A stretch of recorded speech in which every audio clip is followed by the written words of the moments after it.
Hello, Internet. Gino, that Pinguino Greco here again with another episode of Deep Listens, and it's time once again to listen to the magic because there is a new Magic the Gathering set, Theros, Beyond Death, and we got to talk about it. We got to talk about the new mechanics, all the new cards, and how broken it is because that is what Magic is now. Every set. Just how broken is it this time?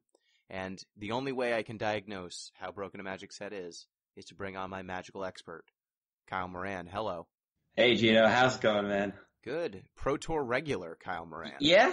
Pro Tour regular. We finally made it after many, many years. We got the chain invite, so can't say I'm pretty happy with it, but you know, it's been hard worked for. It's been hard fought. So yeah, when you first came on this show, you were a lowly Pro Tour qualifier, and now look at you, 3 Pro Tours qualified for. Yeah, and hopefully more to come. It's actually really nice because now they're a lot easier to qualify for now that they're regional, and the prize payout isn't even that much worse. So I think like competitive Magic's going to be like going in the upswing as long as they don't ruin it with these new sets. Like given that Magic doesn't literally suck, I think competitive play is going to get much better. So a little excited for that. I hope so too. Please make competitive play better.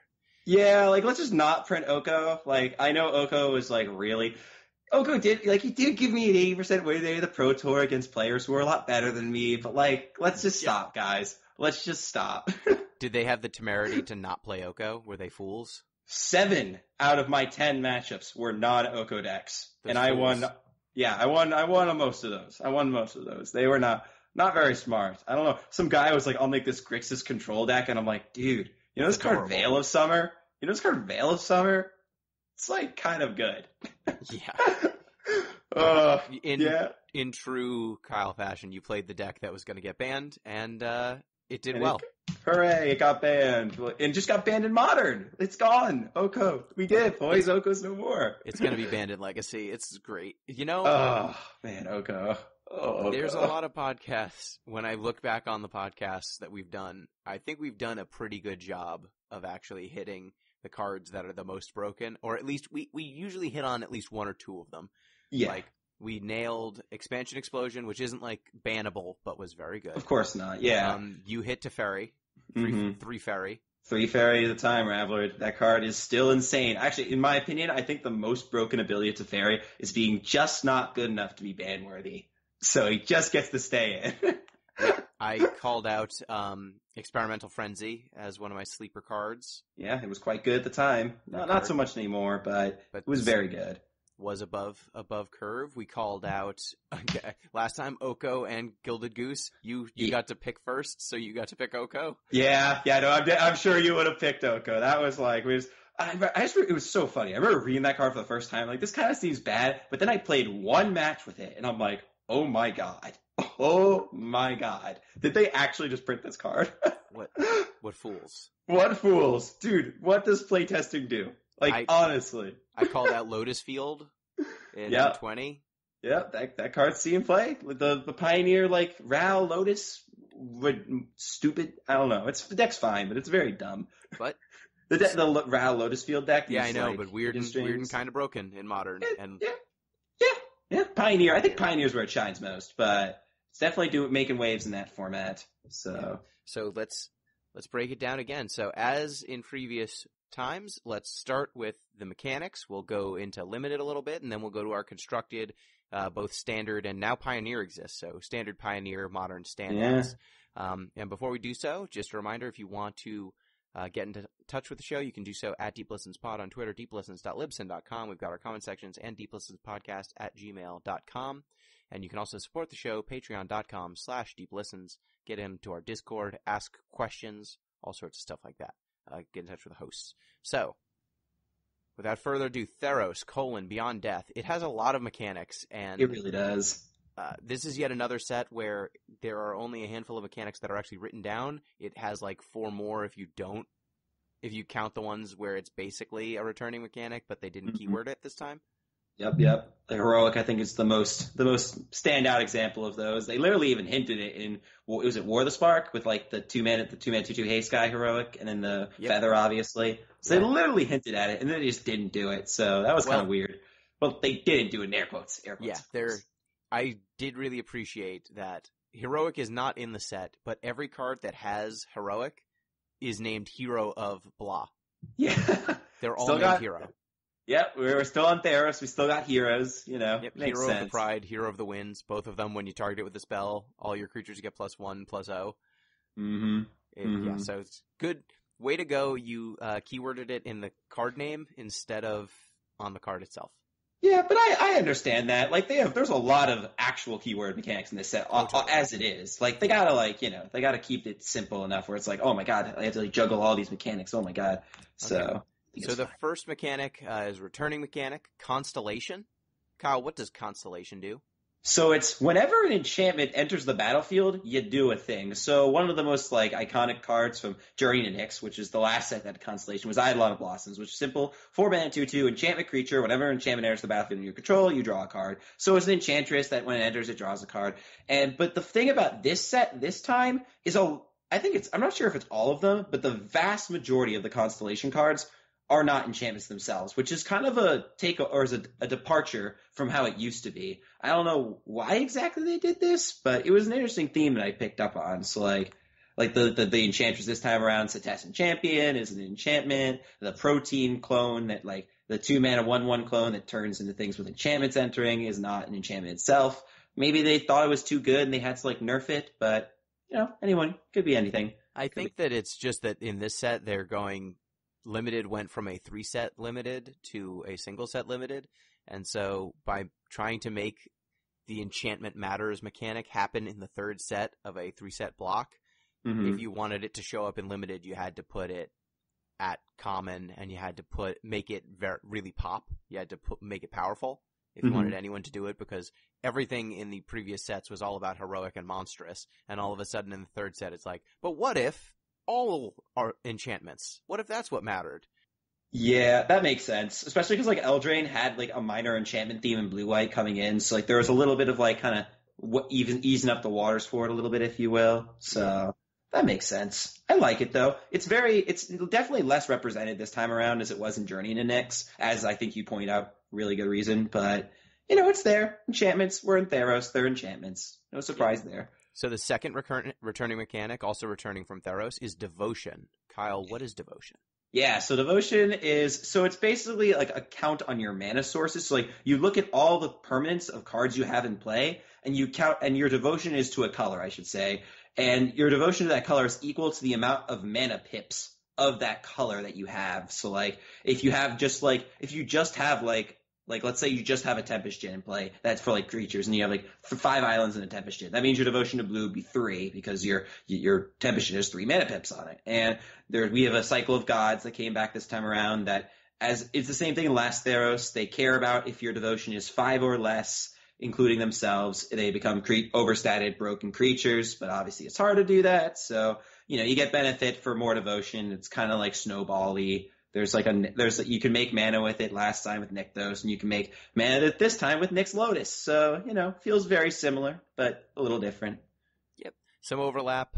There's definitely less Devotion, and less cards that are clearly meant just to set up Devotion, but it's definitely returning, and it will be a factor. Mainly it looks like in black, thanks to Great Merchant. He has returned. The dominator of Standard from many years past has come back. I'm interested to see if he's got what it takes this time around. But I think he's got it good it takes. I think so.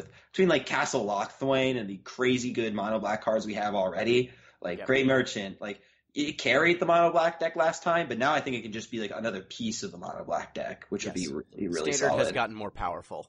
Yeah, but the enablers have also gotten a lot more power. Lightful. Like, back when Mono Blue Devotion was a thing, they played like, what was the card? It was like a 2-mana 2/2 that like tapped a red or green creature when it entered, and then it didn't untap during its tap step. But like, you'd have this in your main deck. Tidebinder Mage? Tidebinder Mage, yes, that was what it was called. And like, Blue-White Control was one of the big decks in this format at this time. So you just had like a 2-mana 2/2 back then. But now we have cards like Gadwick the Wizard, which is like the most insane mono, or like Brazen Borrower, which is like the most insane blue and Devotion enablers that like I can even think of, like in all of Magic's history. So it's going to be interesting to see how it plays out in all the colors. But I think at least for Devotion, it's centered on the gods. Like the gods kind of like take up most of the devotion real estate this time around. Yes, there's far fewer cards with it, and there are far fewer enablers. There are a handful of cards in each color, and they are largely demigods with devotion. They seem like the big devotion enablers, but this set feels like they have a bunch of mechanics that each got a little bit of love instead of one or two mechanics that got everything. Yeah. And another key example is another returning mechanic, sagas. Kyle, what's a saga? Yeah, so a saga is an enchantment that enters the battlefield with a lore counter. My apologies, a lore counter. And when a lore counter is placed onto this thing, it does a thing. Yeah, I know it's a really weird way to explain it, but if you look at a card, it'll basically be like when you play it out, it'll enter the battlefield and it will do the first thing that is noted on the saga chapter 1, if you will. And then on the beginning of your next main phase, you put another lore counter on your saga and it will do chapter 2. And then once you put the last lore, or once you get to the final chapter this way, it'll do the ability of whatever the final chapter is on your saga, and the saga you'll sacrifice the saga. So it's kind of like, I think it's awesome that they're bringing sagas back for Theros. It feels like ridiculously on theme. Like they're enchantments, which is already like a Theros thing, and they're telling stories, which is like a Theros thing. So it's like so obvious, but very, very well done for them to like, bring it back for this thing. That was a really good decision. Yep. It is the Enchantment Matters set. And again, a nice, cool variation on enchantments that I think really adds some flavor and adds some extra mechanical density to enchantments instead of just having a bunch of static effects that are always going to just be sitting in play. Yeah. Another returning mechanic that was unique to Theros is enchantment creatures. You will see creatures that, similar to artifact creatures from other sets, on Theros there are a lot of enchantment creatures. In this set, they largely have made the enchantment creatures just have static abilities. So they're creatures that are also enchantments, so they die to enchantment removal, but they'll have a static ability like an enchantment, unlike in previous Theros where they had some of them that had bestow. They kind of functioned as auras. All the enchantment creatures here are either just vanilla creatures with the enchantment type added on, or they kind of have this cool static effect that you need to be concerned with. Yeah, I never thought about it that way, but that's totally true. Like, yeah, it's just it kind of, when I was first looking at it, it kind of just seemed like, oh, they're just throwing enchantment on creatures because, like, because they can. It's Theros, but that's a good way of looking at it. I like that. Yeah, that's when they did it in Theros, it was a little bit more. Creatures didn't have quite so many static abilities at the time, especially at like common and uncommon. Usually that was more of a rare thing, but nowadays almost all of the playable creatures have static abilities or activated abilities, so it's not that uncommon anymore. But it's still there. They still tried to maintain that for the most part. And we've got one new mechanic, Escape. Yeah. What is Escape? So basically any card with Escape will have an alternative cost, like from its regular mana cost, and you can pay this cost and exile whatever number of cards is written on the card from your graveyard to cast the card from your graveyard. So this mechanic has a little potential to be broken. I think for the most part, the cards from it are okay, but there's a couple standouts that are we will go over. We will go over. They are kind of good. It's kind of reminiscent of like Embalm from like Amonkhet, but it's also on spells, so it's a little different. And Flashback, it's also reminiscent of that, but it's also on creatures, so it's not quite that either, but it feels similar. I think that the closest analog might be Retrace from Shadowmoor. Yeah. So, or was it in Shadowmoor or was it in Eventide? I think it was in Eventide. It was in one of the lore one sets. I couldn't tell you which. I think it was in Eventide, but the way that it worked was this: if this sorcery or enchantment was a sorcery or instant was in your graveyard, you could discard a land card and then pay the card's mana cost and then copy it and cast it again. But for here, instead of discarding cards, you are exiling cards from your graveyard. And they kind of have a separate flashback cost instead of just casting paying their converted mana cost. Yeah. It's a nice new mechanic. It's constrained a bit because you need to have this big graveyard to fuel it. And, it obviously wants to stay in your graveyard so you can keep reusing the spell. So it's kind of a fixed recursion in a certain degree. Kind of. We'll see. We'll see. I'm a little hesitant because I see stuff like Delve and I'm like, that mechanic was absolutely broken. Yes. Yeah. So, and some of these cards for some reason cost less when you're casting them from your graveyard. So, It's like a combination of Delve and Flashback. What could go wrong? What could go wrong? I can't think of anything. I mean, nothing ever goes wrong with cost reduction, recursion from the graveyard, and deck thinning. Nothing ever goes wrong with any of this. It's not like cards go to the graveyard when you just play Magic. You have to work for it a little bit. Like, Shh. Yeah, don't worry about it. Don't worry about it. Shut up. Shh.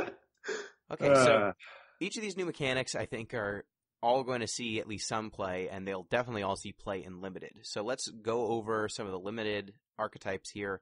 As per usual, the cards that matter for figuring out what the Limited archetypes are the uncommon multicolor cards. They continue to do this, and as long as they do, we can go over it, what the mechanics are. And in this set, it looks like 2 colors are mostly supported, but there's usually some overlap in synergies between the 3 color combinations as well. And I noticed a few different ones. I don't know that the mana will be there to support it, but it looks like at least thematically there's some support. So the first uncommon, we've got black green. Yeah, it's Eutropia, right? Black green. Black green. So I'm going alphabetically. We've got Acolyte of Affliction. This is a 2 black green 2/3. When Acolyte of Affliction enters the battlefield, put the top 2 cards of your library into your graveyard. Then you may return a permanent card from your graveyard to your hand. So you've got your self-mill, you've got your recursion. It's your standard grindy green-black deck. It cares about the graveyard. It's going to be fueling the graveyard and then getting extra value out of it. That is pretty much what green-black almost always does. Black-green doing black-green things, like, you can't be too surprised here. So, and to your point, I do agree that they're kind of trying to keep you in one color. Like, that's kind of what even though Devotion, as we kind of talked about, isn't making as much of a wave this time around, that's kind of what Devotion tries to get you to do. So, like, Theros is kind of a little bit skewed towards that kind of build around, so it makes sense. Yeah, it's not quite as heavy as Eldraine, but there definitely isn't. There aren't the lands to support you going 3 colors. I think 2 is about as hard as you can go. Yeah, there's not a cycle of uncommons with like 4 of a 2-color combination. Yeah. That was insane. It was like you had to be those colors. So the next uncommon, we've got Devourer of Memory. This is blue-black for a 2/1. Whenever 1 or more cards are put into your graveyard from your library, Devourer of Memory gets +1/+1 until end of turn and cannot be blocked this turn. And then it has 1 black-blue. Put the top card of your library into your graveyard. So this is kind of a tempo card, but it also plays off of self-mill. So blue is kind of doing some self-mill stuff. And it's a tempo card, so it's actually slanted slightly more aggressive, which is interesting. Yeah, no, it makes sense. You look at cards like Underworld Charger, which is like a 3-mana 3/3 that can't block and has escape for 5, and it's a 5/5 when you escape it. And it's like these, so like you can kind of see there's like a theme of like these aggressive black creatures that can pop back from the graveyard. So you're like, oh, maybe blue-black's just a little bit more aggressive this time around. Like, you got like you got some solid beatdown. Blue gives you the tempo, and escape gives you kind of like the gas to make it to the late game. So I think I see a lot more reach, like not reach in terms of like dealing damage, flying, evasion, that sort of stuff, than I do the normal blue-black control-y sort of builds. I don't see a lot of very strong removal at common. And not really. And so I think you probably want to be slanted more towards reusing your graveyard just to get that last few points of damage in. It's also really interesting too, because when escape is like a mechanic that's going to be on a lot of creatures, even at common, your removal kind of just becomes worse, because it's like, oh, I killed this thing, but then it just comes back in the graveyard, and not only does it come back, but it comes back stronger a lot of the time, because a lot of the cards have a comeback with this many +1/+1s too, and it fuels future escapes. If it did not have escapes, because you put it in the graveyard. There's you're right. Like, not only is there not that much removal, there's a couple cards like Farika's Libation's all right, Myers Grasp pretty good, but it's not that much, not very much. So interesting, especially not when compared to the last few sets. Yeah, Final Death is, I think, the best black removal spell that I see. That or Myers Grasp, and one of them's 5 mana, the other one's 4 mana. Oh no, one of them's No, 2 mana. yeah, 2 mana. The 2 mana one's good. 2 Yeah, mana 5 one's mana good. is a lot though. Like exiling is obviously very relevant, but like man, 5 mana feels like it's like obviously going to be good. I'm not saying it's not, but like 5 mana is a lot for a removal spell. So even because limited feels like it's gotten a little more efficient. Because I remember I used to say like 5 mana murders. Like back in like the core set, there was like a 5 mana kill a thing, gain 3 or whatever. Yep. It was like Lich's something. That card was excellent, but that was just because the cards were yeah, Lich's Caress, exactly. And that card was excellent because the cards just weren't as good. But I think now, like, Not the no cards more. are just cards are just a little better. 5 mana, like, I'll still play one copy, of course, but it ain't gonna be as good. It's not gonna be as good. So the next uncommon, we have Eutropa, the twice favored, which is 1 green blue for a 2/2 legendary creature human wizard with Constellation. Whenever an enchantment enters the battlefield under your control, put a +1/+1 counter on target creature. That creature gains flying until end of turn. Yeah, quite interesting. Very interesting because it's kind of like, it almost looks like it's like they had to put all the stuff they're trying to do with green blue onto one card, and then like, hey, let's have a lot of stuff going on here. Let's just make it legendary. Why not? Yep, it's Constellation. It's flying, so we know that they're trying to get people dead. It's also a +1/+1 counter, so your creatures are growing. You're getting paid off for playing what I would assume they want you to be playing auras. But I didn't see a ton of auras in green blue, honestly. Yeah, there's a couple, but yeah, not many. Definitely not that many. But yeah, it's like I think Warbriar Blessing's one of the better ones. It's the 2 mana one that you enchant a thing and then it fights something and it gets +0/+2. That card's really solid.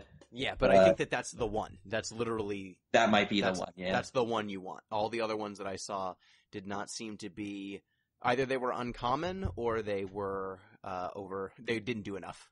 Fair enough. Yep. No, that makes sense. That definitely makes sense. It's also a lot of the creatures coming back from, as I touched upon with blue-black, a lot of the creatures escaping come with +1/+1 counters. So you can almost like shoehorn escape into that kind of theme, if you will, because they'll come back with counters. But Yep. So the next one, the next uncommon, we've got Hero of the Nyxborn, 1 red white for a 2/2 enchantment creature human soldier. And like we said, it's a hero, so it's got heroic. There you go. Hero of the Nyxborn. First, when it enters the battlefield, create a 1/1 white human soldier creature token, and then whenever you cast a spell that targets Hero of the Nyxborn, creatures you control get +1/+0 until end of turn. So it's 3 of stats across 2 bodies. Whenever you target it, you're going to be giving your entire squad +1/+0. So since he created a body, it's pretty simple to just target him once, and then you're swinging in for 5 damage, assuming that spell that you targeted the hero with did actual nothing. Which is not going to often be the case. Probably not. No, this card's obviously really solid. It's also an enchantment creature, which I think is a nod to the fact that you want to be playing a lot of aura, or not you don't want to be playing, but they're trying to encourage you to play auras with this card. So they're like making an enchantment creature. So it's like, hey, look, Constellation, this guy can help you, your auras can help you. So it's like, red, white, go wide, play like auras. I think that's kind of what they're trying to make you do. Yeah, but there's not that many. This one does not have a lot of support. I don't think that red, white, heroic. You've got Flicker of Fate, which is pretty good, but it removes it from combat, so you don't want to pump your creature this way. At least you'd get a 1/1 out of it. You've got Rose's Blessing's okay. All right, it's like Indomitable Will is really good. I think that's the one you want here. Karametra's Blessing is good here because it's an enchantment, so it gets hexproof and indestructible off of it. Mm-hmm. You can even play Escape Velocity. Well, I guess that's uncommon, so you won't see it as much. But yeah, I guess Sentinel's Eyes is also good because it's got Escape and it's recurable and Escape velocity. So yeah, it looks like you probably want to do with auras because I wasn't seeing a lot of pump spells, but I forgot that not Flicker of Fate. Which one? Indomitable Will. It has Flash, so it's functionally. It's essentially a trick, but I think it's interesting. Like it's a subtle nod, but it makes sense when you think that about and it. Aspect of Manticore. Both of them have Flash, so there's enough enchantments I think that you can probably make a heroic deck. But there's only a handful of cards that support it. But it's also nice to see Hero of the Nyxborn makes an extra body, so it plays nicely with the red sacrifice synergy cards too. Yep, exactly. And it's also like, as you were saying, where it's like not enough guys to put your auras on. Well, it gives you another guy if you need it. Like if you need to put something on him, you can do it. Blown out, you don't get blown out that hard. Exactly. So, that's red, white doing heroic things. Pretty standard issue. So, So the next uncommon, Mischievous Chimera, It is blue and red for a 2/2 flying enchantment creature Chimera. Whenever you cast your first spell during each opponent's turn, so watch out multiplayer. Mischievous Chimera deals 1 damage to each opponent, scry 1. So Mischievous Chimera, I think it just points you to a blue-red flash deck. Perhaps instants. Maybe you should consider those. And there were a lot of cards with flash in blue as well. Yeah, there's even a few with flash and escape, so you can like the glimpse of freedom and stuff like that. There's ways. And it's also, again, it's an enchantment creature, so it works if you're trying to do constellation thingies too. And it's also just an evasive fly, like 2-mana 2/2 flyer, already really good. You are paying 2 colors for it, so that's a real cost, but it gives you a bit. Just like, it doesn't make you work that hard for it too. So like blue red's kind of been those things. Like last time when we saw in Journey to the Nyx, like Kuranos was like the one god that you just never really even had to enable, and it was just still good. So I think blue. It was basically a planeswalker.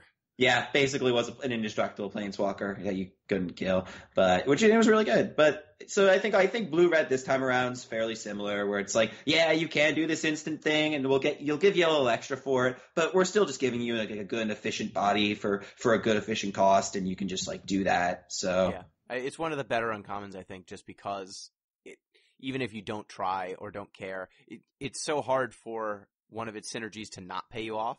Yeah, and like they're also flash creatures, like Vexing Gull Common. It's like a Windrake with flash. Omen of the Sea, Riptide Turtle. Yeah, plenty of just random idiots with flash. So. Stern Dismissal, Starlit Mantle. Yeah. Vexing Gull, you already said. Yeah. So yeah, there's a ton of ways to do it, and then there's also support for this mechanic in the form of cards like Naiad of Hidden Coves, as long as it's not your turn. Spells you cast cost 1 less to cast. Yes. Yeah, no, then there's also the Thirst for Knowledge that's for enchantment instead of Thirst for Knowledge, like Thirst for Meaning. Ooh, they even a little throwback in the name. Yeah, no, it's Arena Trickster, that one also pumps whenever you play things during your opponent's turn. So I think that this mechanic's pretty well supported, and it's encouraging you to play instant speed good cards. So yeah, don't work too hard for it. Yeah, don't work too hard for it, though. That's the biggest like trap I see a lot of these blue-red mechanics. Like, don't work too hard. It's not worth it. Just play the good cards. Don't play bad cards to make your flashy stuff work. Yep. Next up, we have the white-black Rise to Glory. 3 for a white-black. 3 white-black. Sorcery. Choose one or both. Return target creature card from your graveyard to the battlefield. Return target aura card from your graveyard to the battlefield. So I don't know how often you're going to get both halves of this card. The Zombify for 5 is slightly overcosted, but not by much. Yeah, I'm not a fan of this card in Limited, like not at all. But at least it gives us a good idea where you want to be, what you want to be doing in white black. Like you want to be milling, you want to be doing graveyard stuff. You want to have like a little bit of like a sacrifice thing, like similar to what red black's doing. Like a lot of guessing escape's going to be a part of it, but I don't know. I just can't see it being good. It's so hard to get it to get more than, if I just play a 5-minute, like 5-drop, you know? Like, how much do I need to work for this? I had to work really hard for this card to make it better than like a 5-drop, like a random 5. I would say you have to really work for it if it wasn't for Dreadful Apathy. And maybe. That, what is the Myers Grasp? Oh, I see. So you bring back auras that like kill your opponent's stuff. I see. That could also, you know what? That actually I didn't even think. That could be good. That could be good. So I think if you're just bringing back a pump spell. If you're just bringing back a creature, I don't think this is good enough. If you're bringing back just an aura, I don't think this, unless it's one of the removal spell auras, then it can be good enough.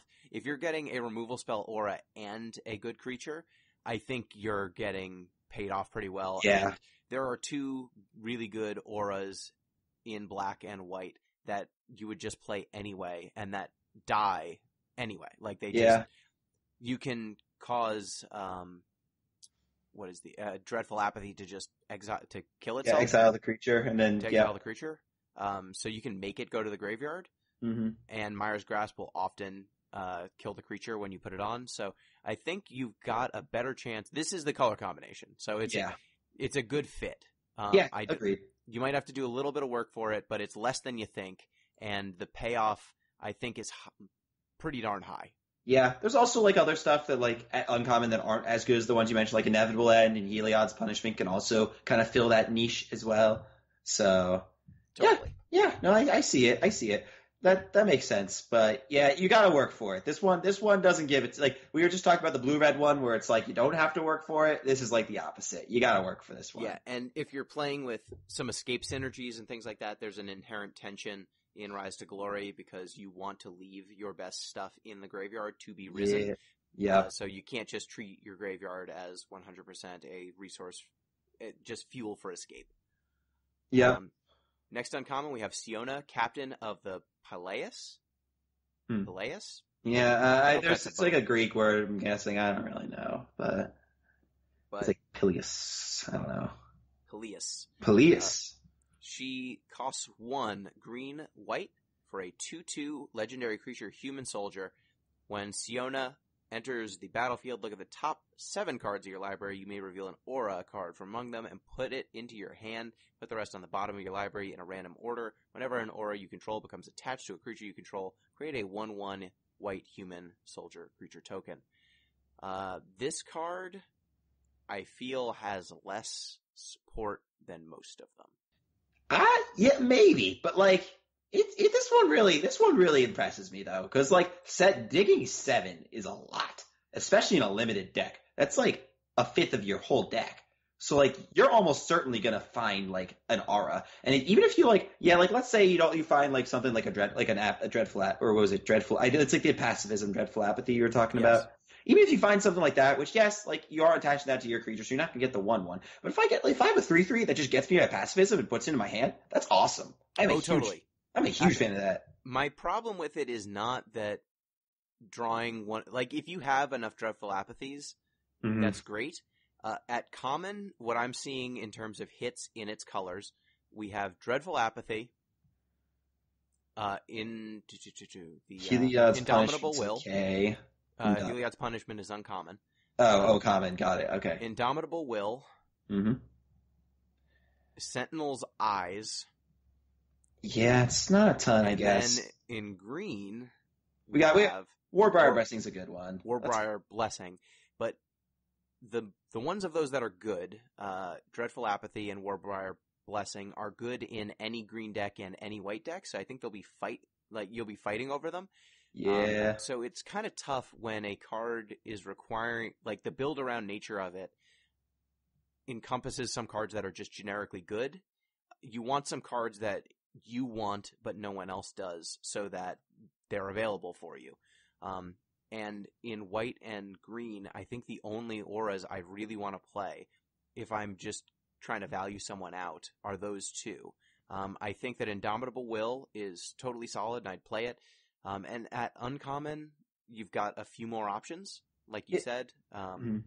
But there's also Oh, go ahead. Oh yeah, I was gonna say there's also Setestan Training. I think that's another one that's like pretty solid to pick up. And there's one other one in green. Oh yeah, the Wolf Willow Haven. Is there a couple? Oh, that's an uncommon, as you said. But yeah, there's a couple.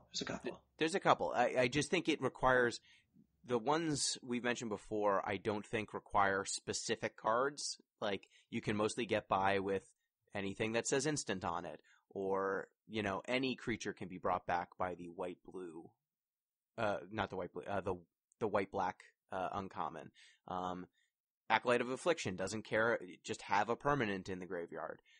This one asks a lot more of you than the other ones do, because if you don't have any auras, the part where attaching auras makes you 1/1s does nothing, and the drawing a card might not happen either. I think that the baseline, if you can get like 6 or 7 auras in your deck, as a 3-mana 2/2 draw card, that's solid. And then if you get anything else, it's gravy. But also remember, it's whenever an aura you control. Okay, it doesn't quite work with the whenever enemy an aura creatures. you control becomes attached to a creature you control. So if it's an aura that's also kind of a removal spell, you will not get a 1/1. Yeah, no, that's that's of course, but it's still really good. Like if I had a 3-mana 2/2 that got me a pacifism, I'd be very happy. But I think the big thing though is 7's a lot in limited, like a lot. Yes. Like that's a big number. That's a large amount of cards to look for. So I don't think you need as many auras as you think to make this card work. So I mean, we could go to the hypergeometric calculator if we we wanted could, to, we could. but I don't. All I think the point is just the number of auras that you need to get to make this card worth it. You need to really keep track of, because 3 mana 2/2 Gray Ogre just don't do it no more. Yeah, You can't just play a Gray Ogre and hope that it's good enough. And I think like Eutropa, the twice favored, is a Gray Ogre that has a lot more things that trigger it, and I'd probably lean that direction. yeah, that makes sense. That makes a lot of sense. It's also like you also have to compare a card to this like Heliod's Pilgrim, which will always hit given the nature of Heliod's Pilgrim, which is in this set. So yeah, that makes sense. So next we've got Slaughter Priest of Mogus, which is black-red for a 2/2. Whenever you sacrifice a permanent, Slaughter Priest of Mogus gets +2/+0 until end of turn. And then 2, sacrifice another creature or an enchantment. Slaughter Priest of Mogus gains first strike until end of turn. So the Slaughter Priest, it keys off of any sacrificing. So if you have any other cards that sacrifice, if you're playing with any of the enchantments that self-sacrifice, the Omens, for example, it triggers off of that.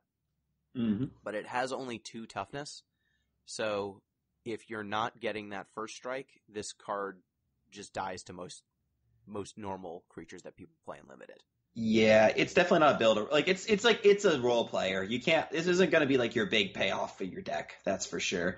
But it is fun. I still find it funny. It's one of those cute cards that like does the thing, but it like kind of hints at the other thing, like to do the thing where it's like it says whenever you sack a permanent, you get +2/+2, and then it just says like you just get first strike when you sacrifice a permanent. But oh wait, you actually get +2/+2. Yeah, it's like 4/2. Wizards making you think. No, I always find it funny when they print cards like this.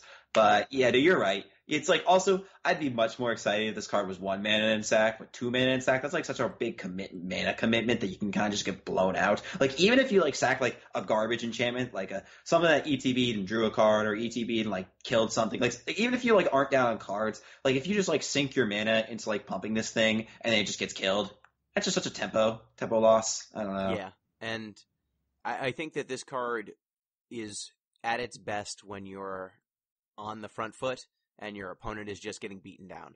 Oh, yeah. This will end games very quickly. Yeah. Especially if you can get multiple sacrifices in a turn. And red and black both have common creatures that just beg for death or replace themselves when they die. So I think that you can probably get there. Like Heroes of... no, that's not common. Heroes of the Revel is... Yeah, that one's not quite. There were a couple of common cards that were just like, please kill me. Satyr's Cunning. Mm-hmm. That's 1 to create a 1/1. It has Escape for 3. Exile 2 other cards from your. Yeah, Underworld Rage Hound's also pretty fine with dying. Like. Yeah, just having escape cards because escape cards will replace themselves. But there were. But also, like the red escape cards have, for the most part, have a very small escape cost. Like not very many cards. With some exceptions at Mythic, but you know. In black, I was thinking Discordant Piper, which is a 2/1 that when it dies, it makes a goat token. Yep. No, I could see. Yep. I think I think the red-black sacrifice theme is just well supported enough that you like don't need like your uncommon to pull some weight. I think this is more just like, hey, I'm in red-black. Like here's a Slaughter Priest. Great. Let's take this. I'm going to be the one playing this. But like, I'm not going to like see a Slaughter Priest and be like, oh man, that pulls me into red-black. I'm not doing it. Yeah, that's not going to be the case. I don't think this card's good enough on its own, but obviously if you're in the deck, this card's great. So. Yep. Next up, we have Staggering Insight, which is white and blue for an aura. Enchanted creature gets +1/+1 and has lifelink, and whenever this creature deals combat damage to a player, draw a card. This is Curious Obsession plus lifelink. Oh boy. Guess what the theme is for white and blue? I can guess. I think we want to put some stuff on things. Perhaps it's flying. Perhaps you've heard of blue and white and flying? I've heard of it.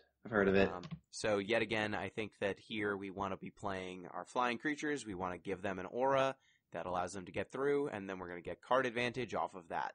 Man, I hate cards like this, though. These cards are so polarizing. Like, oh my god. Like, you will, like, put this creature on, like, you put this card on a creature, and it's immediately, like, the whole game just revolves around that thing. Like, if your opponent's able to get that thing out of play or not. Because, like, if they can't remove this thing and it just keeps hitting you and you keep drawing cards and gaining life, there's no way your opponent's going to win. Like, it's just not going to happen. But if they just kill it off and then their opponent gets your opponent will get a humongous tempo swing, and then they'll probably win. But at the same time, there's not that much good removal in Theros, so I think this card's going to be insane. The one thing I would say to caution that is that they did not put a 1-mana 1/1 flyer in this set. Ugh, that's good. Not a single one. So you can probably be safe. The earliest I see flying creatures coming down in white and blue is on turn 3, I think. Yeah, that definitely. All 3 mana or more. There's a couple 2 mana guys at uncommon at the very least, but did you say a 2 mana flyer? I didn't. Yeah, Therodony Singer. It's a one mana. I think it's quite strong even. 1 mana 1/3 flash flying. When it ETBs, target creature. There we go. Yep. Yeah, actually really strong. Yeah, that one's actually very good. But I think that's the only one that I saw that was. The cheap flyers. But no, you're right. Like, but at the same time, it doesn't have to be a flyer. Like, if you just stick it on a guy, and then like you force your opponent to like kind of meh blocks, you can blow them out with combat tricks, or if they just don't have a blocker, you just get to draw a card. And also, this doesn't have the downside Curious Obsession has, where you have to keep attacking with it. So if your opponent just leaves back their whole team, then you can just not attack, and they have no attacks in because your guy is lifelink. Like, I think this card's really good. Yeah, I think it's good. It is one of the rare auras that does not immediately replace itself that I think is worth the risk. Yeah, agree. Well, it doesn't immediately replace itself in air quotes, right? You need to get it. You need to hit him. You need to bop him, but you can bop him. Like, I think this card, honestly, we'll definitely see Pioneer play, maybe Standard play as well. Like, I think it's very good. Like, just a really, really strong card. Because, like, I don't know if you've been following Pioneer Boggles, but the Boggles decks right now are already banned to play, like, Curious Obsession, and, like, I think it's some form of counter magic, and, like, I think it's, like, negates in the sideboard or something like that. So this card's, like, and they play 4 copies of Unflinching Guard. So this card's, like, duh. Like, put this in your deck. Like, It is so obvious. So. They have enough 1/1 flyers. They do. They have hexproof guys, and then they just make them big and unblockable. Oh, wait, they play Aqueous Form in that deck. Isn't that crazy? I thought that was crazy, but they do. Yeah, yeah. Awesome. Pioneer, right? Pioneer's great. One good thing that come from 2019. Yeah.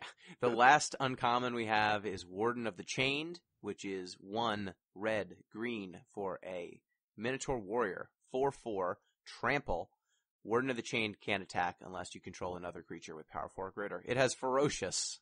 Yeah, I guess, like, big green beaters, big Gruul beaters, I should say. Well, like, we want big creatures in Gruul. Also, as I've pointed this out already a couple times now, but escape creatures come back bigger, so. Yep, most of them do. Yep, so most of them do. So your red-green escape creature will escape back, and it'll be really big, and your Minotaur will be happy, and you'll get to beat your opponent down. But it still blocks, even if you don't have a big creature. So card's solid. Like, always play it in red and green. I don't know if it's enough to pull me into the color combination like the white-blue one is, but it's good. Never angry with 3 mana 4/4 unlimited. I will say that the red-green Ferocious support outside, like, all of the support seems to be largely in more expensive cards. Yeah. Things that will not curve into this guy. So he is almost certainly not going to be a 4/4 that can attack on turn 3. Yeah, it's interesting. I feel like red-green might just be more defensive this time around. Like, you just have a lot of, like, again with the escape, you have a lot of really good, like, mana sinks going late. You got, like, decent ramp spells to, like, the Nylea's thing or whatever. I don't know what it's called, but it's like there was, like, there was the cycle, like, common enchantments, and then gets a basic land. Yeah, the Omen. Yeah, Nylea's Omen. You got the Wolfbriar at common. You got Elysian Caryatid. So you got some, like, decent ramp options in green, and you got, like, these really good mana sinks, too. And this guy can just come down early, protect you for a bit, because he's still a 4/4 that blocks. And then late game, he gets in there with a 4/4 trample. So I think that kind of, like, tells you kind of where you want to go with green. Yep. It's big, large idiots again. Yep. And we also got, like, Affection Indrik back in with an extra green pip thrown in there, which may even be a good thing, because Devotion's a thing. So who knows? So, yeah, and green is the most devoted of the colors. Yeah. It has some things, I think, at common. Yeah, it has some common devotion cards, which not every color gets. Mm-hmm. Yeah, there is also, like, but you were saying there's not that many, like, 4/4s. There is the Voracious Typhon, which I think the card's really good. Like just a 4-mana 4/4, no text, but then it escapes for 7, and it's just a 7/7 when it escapes. Yeah. So But that's yet another one of those cards where I see it and it totally triggers the mechanic, but it's a 4-mana 4/4, so every deck that plays green is going to want that thing. Yeah, it also has escape, so it also has synergy with all of the escape synergy color combinations. So I generally want my payoff cards to be, if it's going to be a real build around, and maybe, most of these kind of wink at the mechanic but are not build arounds unto themselves. Maybe you can get away with not needing every single one of these cards. But I'd rather have something like Mischievous Chimera where there's an entire class of cards or a bunch of cards at common that trigger it, rather than something like Warden of the Chained where there's a handful of cards that trigger it and most of them are just good on rate, and so everyone in your color will be taking those cards highly anyway. Yeah, no, I agree. I agree where you're coming from, but I still think the base case in this guy, obviously worse than the Chimera, totally but it's fine. Not terrible. Not terrible at all. It can block. Acceptable card. Acceptable, yeah. Also, yeah, but on that green guy, I think that might be the best green common in the set. That card's really good. Yeah, totally, and that's why I'm like, I don't know, because I think that everyone's going to be taking that card. That and Briar Blessing seem like two of the best. Yeah. Oh, absolutely. At least for green. Not sure about if you count all the other colors, but what was it? Yeah, I just remember, it wasn't Wicked Wolf, but it was Witch Stalker from Eldraine. Card is excellent. This card seems not much better, but it seems better. It seems better than that. And that card was very good. So they are in contest. Yeah, exactly. I remember when I played a 4-mana 4/4 and I was like, wow, this is madness. I can't believe it.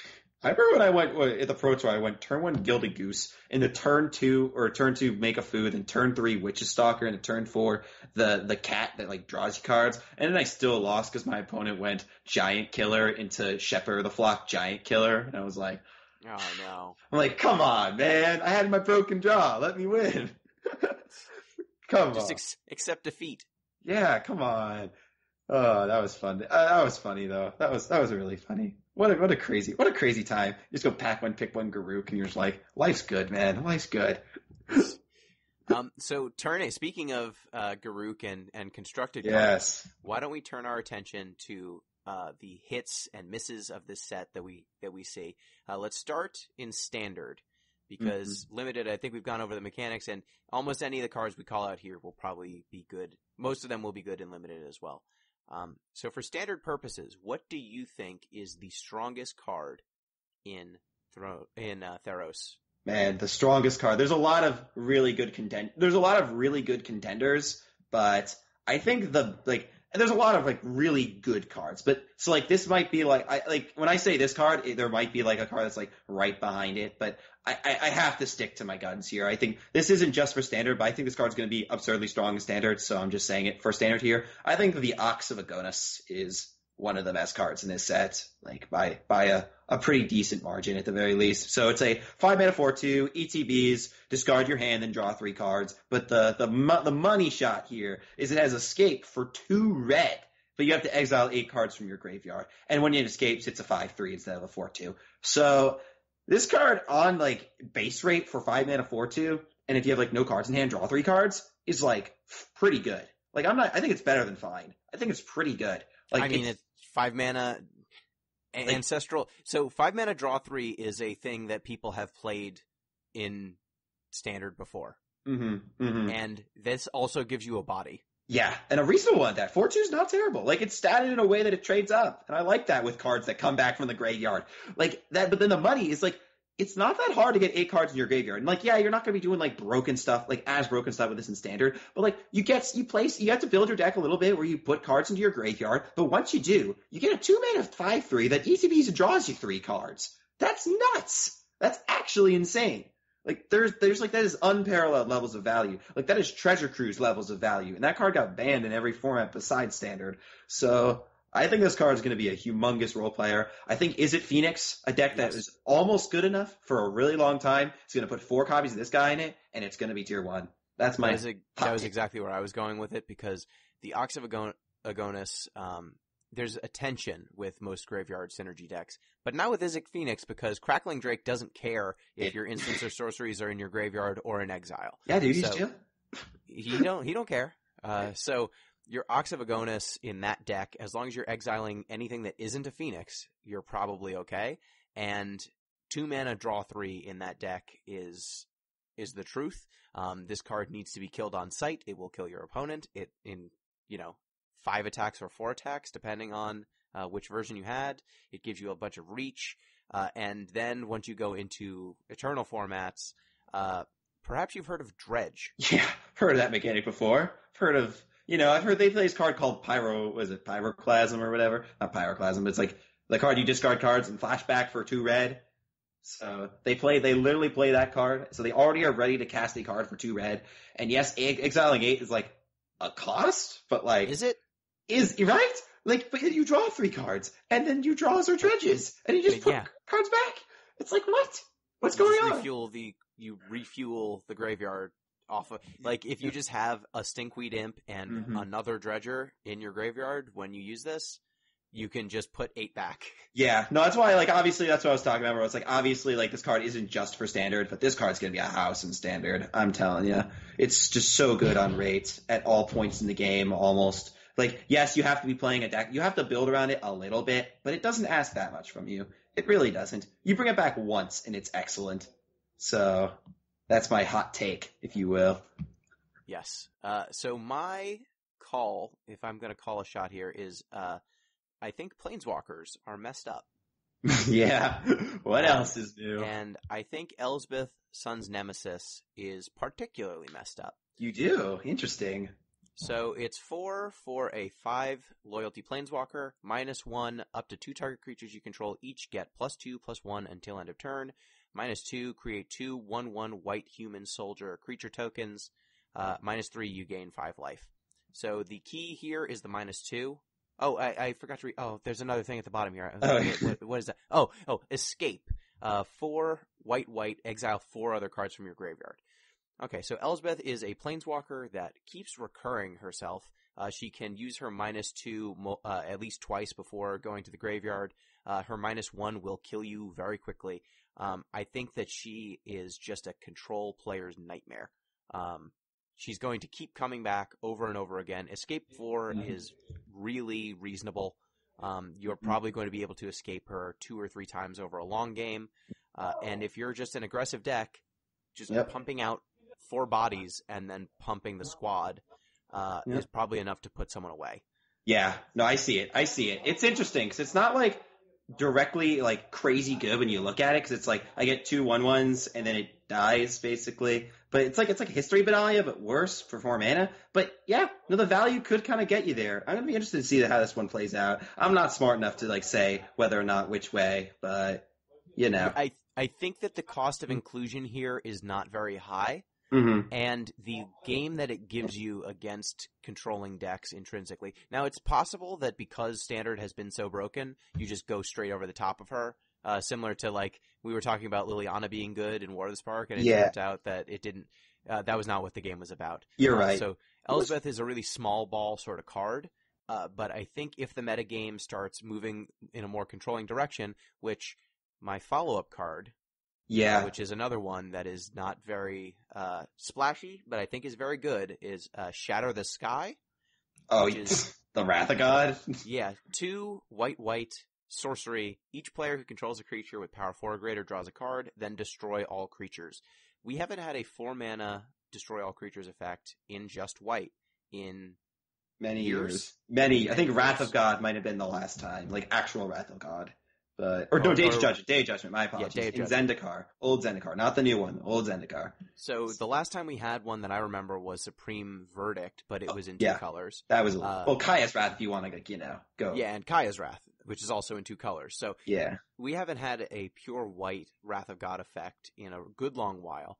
And as someone who has tried to play more controlling decks, or not more aggressive decks against people who have Wrath of Gods, Turn 4 and Turn 5 are very different turns. Yeah, to wipe the board.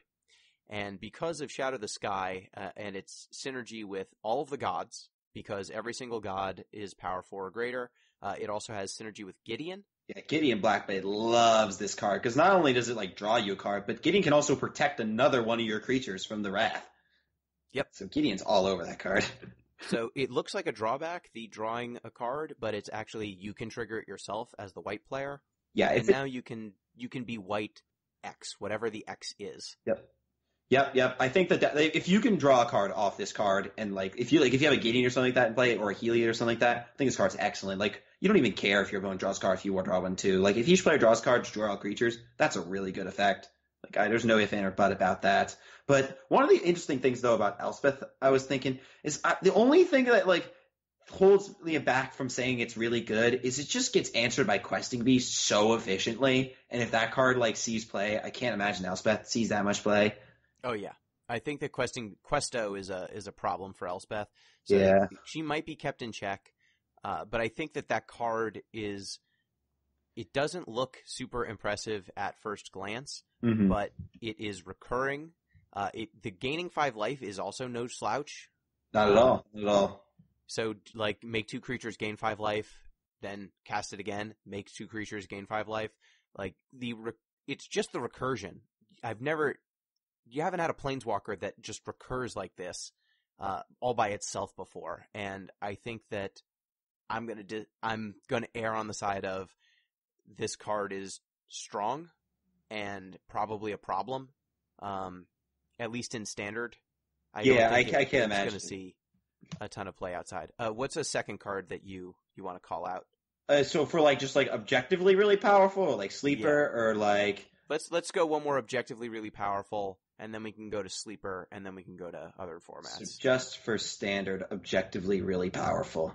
Oh dang, let's see. I guess there's a few. Obviously you can look at you can look at the gods. You can look at okay. So one card I kind of just want to call out. Just I think it's going to be a lot better than people think is Mr. Pelucranos. I think Pelucranos Unchained. So it's a 4-mana 6/6. Well, not 6/6. It's 4-mana 0/0. Then when it enters the battlefield, it comes with 6+1/+1 counters, and you can pay 1 green/black to have it fight. But when it's dealt damage, rather than taking damage like a normal creature, you lose counters for that. But then it also has escape, and you exile 6, and if you escape it, it's a 12/12. So you look at a card like this, and you're like, it's a stupid big idiot. But you're like, wait a minute, no, it's actually a big idiot that's a removal spell and a recursive threat. So it's got a lot of really good stuff going for it. And I remember Pelucranos last time around, which feels pretty similar to this one, and it did a lot of work last time. It was in standard, and I think this one has what it takes because it doesn't just die to removal like the old Pelucranos used to. It comes back, and it comes back with a vengeance. So yeah, it comes back and kills you in 2 turns if left alone. Yeah. No, there's So it's also obviously there's the gods too, but I think those are kind of, I guess. Yeah, no, Elspeth Conquers Death. I think that's more of a sleeper, though, in my opinion. So we can cover that at that point. So yeah, I think that's that's the one. But so sleepers, your sleeper would be Elspeth Conquers Death. I had a couple. It was Elspeth and Kiora's Best to See guys. I was gonna hit the sagas for my sleepers because people I think are really sleeping on these cards. I was talking with my friends when Kiora Best to See God first came out. And it was and he was telling me how he didn't even think it was better than Agent of Treachery. And I'm like, dude, I don't think you realize how stupid an 8/8 with Hexproof is. That's big and that's hard to deal with. And then even when you deal with it, you Frost Breath, and then that just sends the board state wildly into your favor. And then you just steal something on top of that. It's 7 mana. I get it's 7 mana. But you're getting a lot of meat for your 7 mana. You're getting the whole cake, basically. It is so much. If the tempo isn't relevant from Agent of Treachery, if you don't need the card right this second, Kiora Best to See God gives you more. You're going to get the steal, more. The body is bigger, and you're tapping down all your opponent's stuff for a turn. If you're a parity or a head, don't even get me started. Do not get me started. If you're a parity, your opponent just can't play stuff. Because think about this play pattern. Your opponent's a creature in play. You play Kiora Best to See God. You make an 8/8 with Hexproof. Your 8/8 obviously outclasses whatever they have because it's an 8/8 with Hexproof. Does it obviously? I'm gonna I think 8/8's really big. 8/8's really big. Yeah, but there's no gods. Playing how big are Hydroid Crazies? But here's the thing. Then your opponent, if your opponent tries to play something else, it gets tapped down. And then the turn after that, it gets stolen. so it just, like, they can't play things. They're just, like, it kind of feels like Oko in that sense, where, like, your opponent gets locked out of playing creatures. So, I don't know. I think this card's ridiculously good. And then Elspeth Consort's Death, where everyone was saying, like, oh, I don't really know how I feel with it, like an Eldest Reborn and stuff like that. But I'm like, guys, it's exile target permanent with converted mana cost 3 or greater. That's an absurdly powerful effect. Like, that's debatably better than, like Cast Out or, like, Detention Sphere or Hero's Downfall. That's just, like, absurdly powerful. Just answering anything that costs 3 or more. Anything. No restriction at all. It's and then on top of that, you also just get to take a humongous thing and make it even better. And then there's, like, the middle part, which is cool and all, but I don't think that part's as good. But this card, I think, is really good. Like, it's, like, one of the best mid-range cards White has had in a very long time. So, yeah, I think that card's totally solid. Yeah, so those are kind of, like, my double sleeper cards, because, like, everyone sleeps on the Sagas, man. Everyone always sleeps on the Sagas. I'm telling you, they're really good. Yep. So my sleeper, first one, Perforos Bronze-Blooded. So everyone's talking about Heliod as the god that we need to care about, and we will talk about him. Yeah, I was going to save him for later. He's very good in other formats. Standard doesn't look so good. But Perforos is 4 and a red for a 7/6 god, enchantment creature god, indestructible. As long as your devotion to red is less than 5, Perforos isn't a creature. Other creatures you control have haste. Yeah. And then 2 and a red, you may put a red creature card or an artifact creature card from your hand onto the battlefield. Sacrifice it at the beginning of the next end step. So Perforos, I feel like they put a little wink and a nod to what you're supposed to do with him on his omen. Let me just read what his omen's flavor text is. My time will come when all the world will be reforged in the fires of my invention.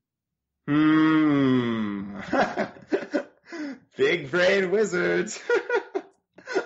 If you play this card that came out in Throne of Eldraine called Fires of Invention, and then on turn 4, and then on turn 5, play a land, you can play Perforos, who will have 2 devotion at that point, and then every other card you play will have haste. And he also has this nice ability that lets you spend your mana to cast creatures for free. Well, not cast. It's not cast. Exactly. It's not cast. It slips around the restriction, which is really good. Yeah, I can think of a decent side play that refills your devotion requirement that costs 5 mana that you can play on turn 5. Oh, do you? That it also works kind of okay with Fires of Invention. Oh, okay. Think of one. Yeah, so I think that Perforos, obviously, the Fires of Invention combo is pretty real. He manages to do the the Cavalier Flame? Yes, that is the thing by himself. You don't need to have the extra mana left up. He's indestructible, so he gets around a lot of the removal that people are playing for Fires. He lets you cheat your Cavaliers into play, at least your red Cavalier. I think Drekaseth might even be good enough with this, because that 3 pips, really big, loves to attack, could be good. Could see it. So I think that there are a lot of he gives your Fires of Invention deck a permanent that is hard to interact with if you can stick it in a way that Fires itself kind of is not right now. Mm-hmm. The decks obviously will still have some trouble with counterspells. Yeah. But at least Perforos gets you around counterspells with his ability. So once you stick them, at least you can't get blown out from there. And just being indestructible allows you to just play around some of the ways that your opponent might be able to catch up. No big removal spells coming for him. Mm-hmm. And he's also a 7/6, so if you get his devotion turned on, which isn't that hard, given that the sorts of cards we're already talking about, he'll end the game by himself in 3 attacks. Yeah, it's notable, though, he doesn't give himself haste if you can enable him when he comes in, which is a real thing, which I'm thankful is true, because I think it would be actually insane if it did. But, still very good. But, yeah, I can definitely see that being a sleeper of the set, because definitely I have not seen much conversation about it, so, yeah, I can definitely see it. And my second sleeper is Tectonic Giant. Oh, yeah. Just good rate. This is another one I haven't heard much talk about. It's 2 red for a 3/4. Whenever Tectonic Giant attacks or becomes the target of a spell an opponent controls, choose one. Tectonic Giant deals 3 damage to each opponent, or exile the top 2 cards of your library. Choose one of them. Until the end of your turn, you may play that card. So Tectonic Giant, I believe the closest analog to it is Thunderbreak Regent from Dragons of Tarkir, which was a 4/4 flyer with whenever it becomes the target of a spell an opponent controls, deal 3 damage to that opponent. Yeah. Tectonic Giant has that ability, but it has an option.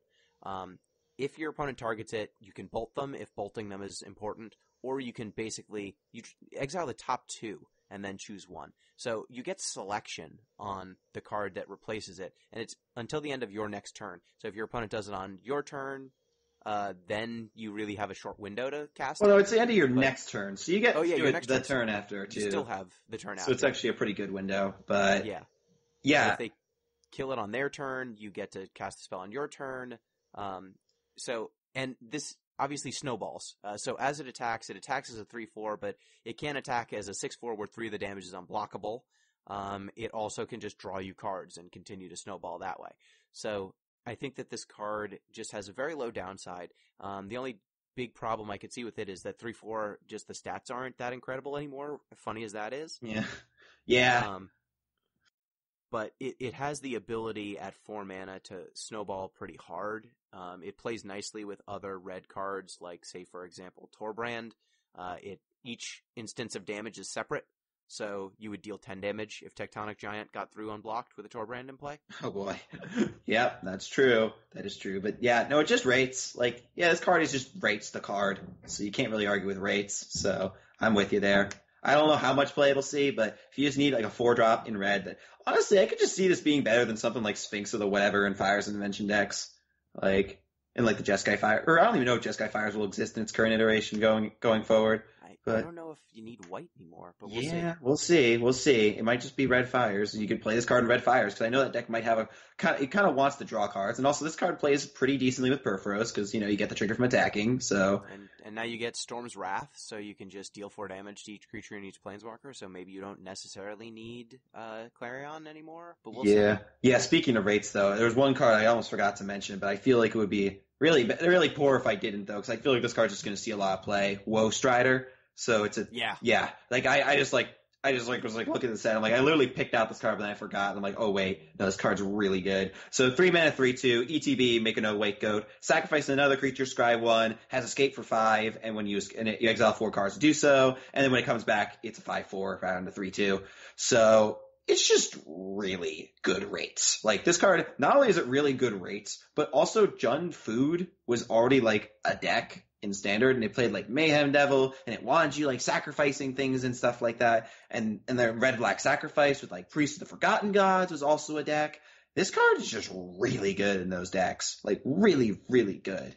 Yeah, it's a free sack outlet. It's 3 mana for 3/3 of stats across 2 bodies. Yeah. And it keeps coming back. It keeps coming back, and it comes back as a 5/4. Like, and so it stays relevant in the late game. Like, if it was a 3/2, it may be a little anemic. And also, like, it doesn't even get time raveled that well, like, because like that's like the vibe check for a lot of those like these like creatures that cost 3 or more. Like, if they just get bounced by Teferi, they probably won't see that much play. But this guy, like, he makes a goat, which is relevant, especially when you have Scry 1 on his sack outlet. So I think this card's going to see a lot of play. It's just too efficient, too good at what it, like, just too good. Just it was a similar vein of Tectonic Giant, so thought I'd bring it up as well. Yeah. And I think Ephemia, the Cacophony, is another card that I think is a rate monster. Yeah, it's absolutely. 1 and a black for a 2/1 flyer, legendary enchantment creature Harpy, and then at the beginning of your end step, you may exile an enchantment card from your graveyard. If you do, create a 2/2 black zombie creature token. So if you can just get some enchantments into your graveyard, and if you're playing some of these like sagas or enchantments that are also removal spells, it's not that hard to turn her on.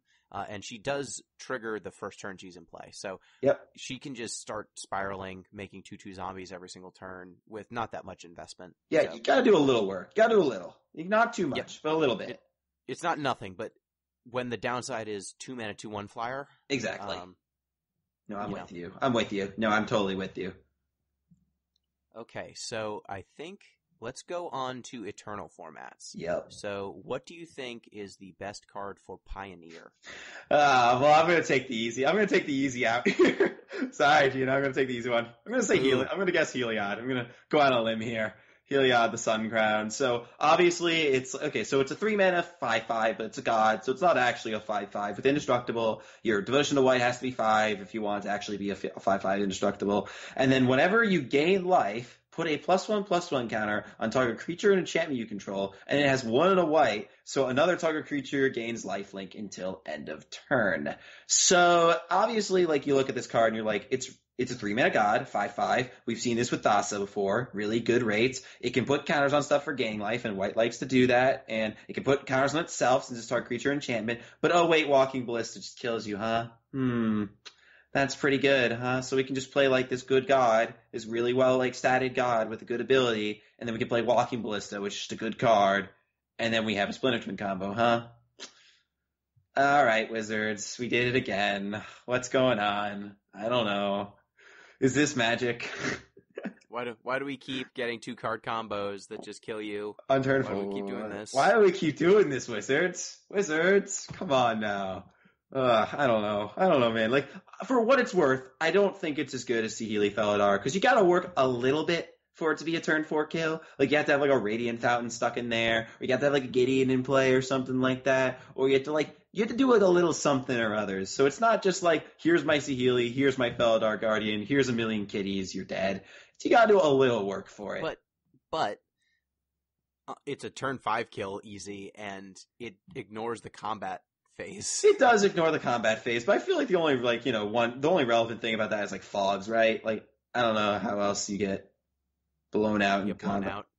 Combat. Yeah, not in Pioneer. Not in combat, really. Like, there's Settle the Wreckage, I guess, but that's very niched, so I wouldn't worry too much. Like, most blue, like, I'm testing blue-white control right now, and I'm not even playing Settle in that deck, so I don't know. Like, but otherwise, besides that, but again, like, Saheeli Felidar was too good for Pioneer. We have figured this out. It was banned. Yes. So that was too good. So we're trying to figure out if this is too good. And it's not clear, but it's almost certainly. It's going to be good. It's definitely going to be good. There's no debating there. It's definitely going to be good. Too ban-worthy good, I think, is where the conversation kind of starts. So I'm not sure, but it's going to be definitely really good. 2-card combos. Whoop-de-doo, thanks, Wizards. Oh, this one is indestructible too, so it's not like you can even remove it. So. And also, it's not a creature most of the time, so creature removal that exiles doesn't even work. Oh yeah, so you don't even get 2 for 1, huh? When they just kill your Walking Ballista, so it's like, oh, okay, you killed my Walking Ballista, I guess I'll try again later. Wizards, can we stop doing this? Yeah, so I'm going to go with Underworld Breach. This is that was Modern and for Pioneer, I think. Oh, I thought we were doing Pioneer. Yeah, for Modern for sure. I just think I need to talk about this card because I think it's busted, and it could be busted in Standard, it could be busted in Modern, it's almost certainly busted in Modern, it could be busted in Pioneer. What the card does is 1 and a red.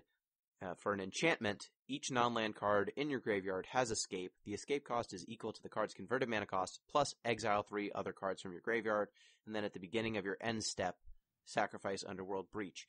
So this card is 2-mana Yawgmoth's Will. But kinda better, but kinda worse? Kinda better, kinda worse. So the downside is you need to exile cards from your graveyard. The upside is it's 1 mana cheaper. And the cards do not exile themselves when you cast them. So if you have an instant or a sorcery or something like that, you can just keep casting it as long as you've got cards in your graveyard. Yeah. No, the people in some Legacy forums I was part of were talking about this and Brain Freeze for Legacy. Oh, yeah. It just determined you can kill people on turn 1 with this. You just go turn 1, Underworld. Turn 1, fast mana. You do some fast mana stuff. Who cares? Turn 1, you do land, Lotus Petal, Breach, Lion's Eye, Bracket. Woo! Yep. And then put Brain Freeze in your graveyard, and then you target yourself until you have enough Stormcloud to target them. I'm sure Legacy would be fine, though, because you can kill people on turn 1 already, so. Yeah. So this is, like, turn 1ing people in Legacy is not actually that hard, and this is yet another way to do it. You can, in Modern, with a 0-mana artifact and Grinding Station, grind through your entire deck. And then if you just get any mana at all. You need to get 4 blue mana. You can cast Jace from your graveyard, and that will win the game on the spot. You don't even need 4 blue anymore, dude. You do not need that's 4 what I was blue. going to say. You beat me to it. If you can get 2 blue, you can play Thassa's Oracle, which when it enters the battlefield, you look at the top X cards of your library where X is your devotion to blue, and then you put up to 1 of them on the top of your library, the rest on the bottom. But then if X is greater than or equal to the number of cards in your library, you win the game. So it's a 2-mana win condition for self-mill decks. Yeah, no, it's also notably, unlike any of the other lab man, there's no window for removal to take this out. Because even if your devotion to blue is 0, it says if the number of cards in your library is greater to or equal. So if you have 0 cards in your library, 0 equals 0, you win the game. So there is no window to kill this thing, unlike lab man or Jace, which I think is, I don't know how relevant that is, but it's a thing to note. Jace's ability checks on resolution. Yeah, so there's a window for Jace. That's what I'm saying. This is unprecedented to have no window. But oh yeah, but the ability will still resolve, right? Well, so Jace's, Jace has the static ability, and then his ability has the win the game clause stapled onto it. Well, his -8 does, or the minus, the ultimate does, but the plus does not. So if you're using the plus to win the game, then that. Oh, really? Yeah. The plus is just mill 2, draw a card. So, okay. Yeah, the minus, I don't know if it's 7 or 8 or whatever the number is, but the minus X does have the win the game tacked onto it as well. But yeah, so we've got redundancy there. We can definitely do it in Modern. And then I think one of the things that people forget about Yawgmoth's Will is that you can just cast a value Yawgmoth's Will. You don't have to combo off and kill someone. Yeah. You can just play 6 cards. That's true. Yeah, Yawgmoth's Will. I just don't understand why they printed this card either. Because it's oh, I don't. What is the good? What is it's one of those things where it's it might not be completely broken and have to be banned, but what's the good of printing a card like this? What do we gain? What is the fair and fun? What's the fun? Magic What's the fun way to use this? Tell me, Wizards, what is the fun way to use this? I cannot think of it. I can think of a lot of fun ways to use this. What's the fair way to use this? Don't have it. Okay, fine. Don't have an answer for it. Fine. Sorry, I think fair is fun, but I agree. I get a lot of people disagree with me on that sentiment, which is why I love Pioneer, by the way. But if we're hitting Modern though, I have to mention. I thought we were on Pioneer, but if we're hitting Modern, I'm just calling my shot on Underworld Breach probably being broken in all formats. Fair enough. Fair enough. And I think that we'll find something to do with it in Pioneer. I haven't found it yet, but I think that we will find it. If I had to pick one that's just solid bread and buttery sort of stuff specifically for Pioneer, I think that is Soul Guide Lantern Soul Guide Lantern. Is that the best graveyard hate in Pioneer outside of Leyline of the Void? I think there's Scrabbling Claw. Well, there is Rest in Peace if you're in white, which is really good. Yeah, that's really. This is probably the best enchantment because we don't have Relic, right? There's no Relic, but there's Scrabbling Claws, so that's kind of okay. I think it's comparable, if you will. So it's not. I don't think either one's better or worse, but. That one's pretty good, and I think that Destiny Spinner is also really good. It's a human. It's 1 and a green for a 2/3 enchantment creature human. Creatures and enchantment spells you control can't be countered. Oh, yeah. And then it also has 3 and a green. Target land you control becomes an XX elemental creature with trample and haste until end of turn, where X is the number of enchantments you control. Yep. So it does a whole lot of stuff.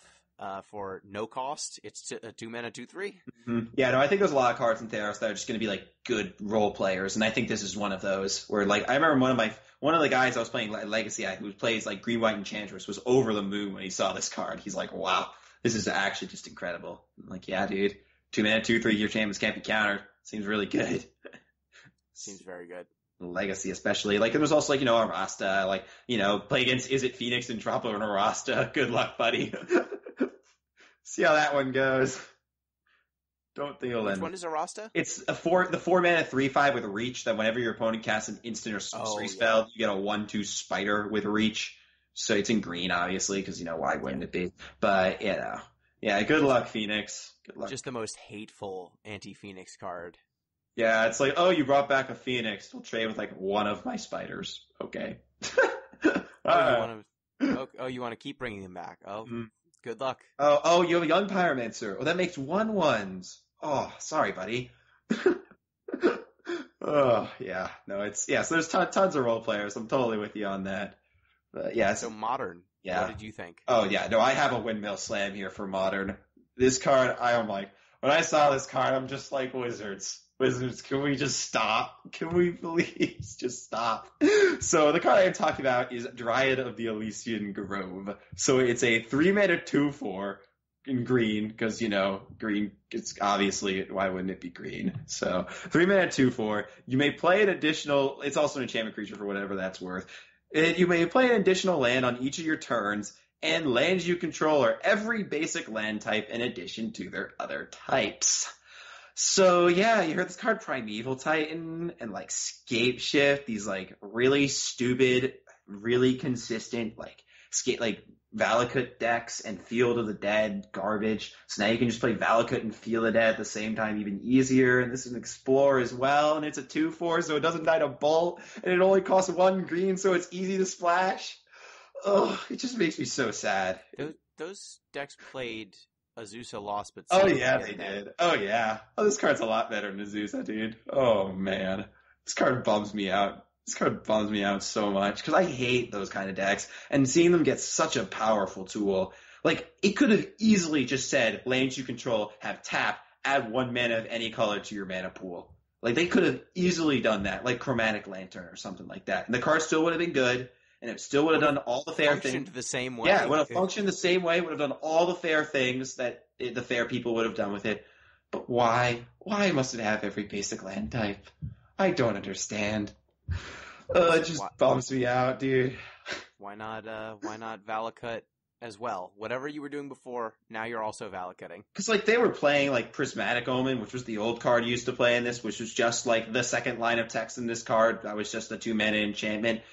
And they were playing Azusa sometime. Well, they were playing a little less Azusa. But they were playing Explore. They were playing Explore, which, like, was give you a one-shot of the first line of text. And this card just does it all. It also just shores up your aggro matchup, because it's a 3-mana 2/4, which is well statted. So, really, really, really disappointed this card exists, but it's going to be really good. I guarantee it. Especially with the bans coming out where the Oko's gone, and like the Urza decks like kind of gutted, and Mycosynth Lattice is no longer a thing anymore. So the Titan Shift decks are just got fresh feeding grounds now. Yeah, what were we doing here? What are we doing here? If Oko was in this format, like, what would it have done? What good would have happened? Because all of these cards with all of their cool abilities would have done literal nothing. Yeah, like gods. I don't know. I guess the gods are kind of halfway. I don't know. I mean, they're invulnerable for a second. Yeah. If you ever turn them into a creature, now they're Looks like an elk to me. Oh, man. I don't know, dude. I don't know. Oko, I think we can agree Oko Broko. Oko was a mistake. Probably the biggest mistake in Magic. I think we can agree on that. But it's the strongest Planeswalker ever. It's stronger than Mind Sculptor. It's stronger than Teferi. Easily. Yeah. Big mistake, turns out. Yeah. But, that is then and this is now. But I just don't understand this Dryad. It's so good and so obvious, too. It just kind of makes me sad. I love playing fair decks, too. So that's why it makes me more sad than it might make another player. Well, at least you can just kill it. Like, you though? You still get a lane drop out of it, though. It's still like an Explorer. I mean, if all they got out of it was you had to spend was an extra land, but it's not that. Like, how are you killing it, right? Like, 'cause I feel like that's pretty tangent. Like, am I path to exiling this? Yeah, that's right. Am I, like, what kind of removal spell am I using on this? Am I fatally pushing it? But I guess. But, like, then you have to, like, revolt it, and, like, you're countering it because none of their other cards matter because they're all lands. Well, I don't know. I kind of want to counter that Prime Time or that Scape Shift. Prime Time. So, I don't know. Like, it seems like in the Fatal... I don't know. I'm not... yes, it dies to removal. I understand. You're 1-for-1ing it with Supreme Verdict. Yay. I mean, this is the deck, you're playing against a deck that's like a bunch of lands and then cards that play lands, so. No, I of course. I get, like, Scape Shift can get things. I'm not saying that's bad, but this one's so good and so obvious, it just kind of bums me out, so. So my other modern shout out is Storm Herald, which is 2 and a red for a 3/2 haste. When Storm Herald enters the battlefield, return any number of aura cards from your graveyard to the battlefield attached to creatures you control. Exile those auras at the beginning of your next end step. If those auras would leave the battlefield, exile them instead of putting them anywhere else. So there's this card called Eldrazi Conscription. Mm-hmm. If you play Storm Herald, you just get to cast Eldrazi Conscription on it for free, and then it gets Annihilator, right? Yeah, that is accurate. Like, yeah, but it's like, you know, people do that in Modern, right? Like, you can put it into Emrakul and play on turn 2 of games. That's the thing, right? I don't know. Yeah, so it would become a 13-12 with Annihilator 2, so you would double Stone Rain your opponent and dome them for... Well, it doesn't get Trample. Does it get flying? I think it gets like one. Oh no, it does get Trample. It gets Trample. That was I knew it was like one more keyword, like a evasive keyword. A Trample is the one. All right, yeah, that makes. Yeah, no, the card could be good. I feel like it's more of a jank card, but it could definitely be good. So. Oh, I think it's going to be janky, but I think you can build a pretty janky turn 3 combo kill out of it. Yeah. Like if you just mill Eldrazi Conscription and something that gives double strike, if you mill 2 Eldrazi Conscriptions, if you mill another huge like what's that one that gives +7/+7 trample? Oh, it's like Vivian something. Like it's like there's a bunch of auras that just give unreasonably high power boosts, and this thing, obviously there's a window to interact with it. It's got 2 toughness, so it's pretty easy to kill. But it's one of those things where if you don't have it, it just kills you on the spot. Yeah, I feel like it's a similar niche that Colossus Hammer kind of fills in the Modern format, where it's like this kind of like very explosive, very fast deck, but it's kind of glass cannon-y. So I've never had a problem with those kinds of decks. Like they do their thing and they kind of exist, but you know. Yeah, and you can also do this in Pioneer as well. There are enchantments that give auras that give double strike and that. I forget the name of it, but there's an enchantment that gives +7/+7 and trample. So double strike plus that gets you to 20 damage. Yeah, no, you can do it. I've seen it seems similar to the Soul Flayer kind of decks where you just put a bunch of like garbage cards in your graveyard, then you cast a stupid thing using the garbage cards in your graveyard.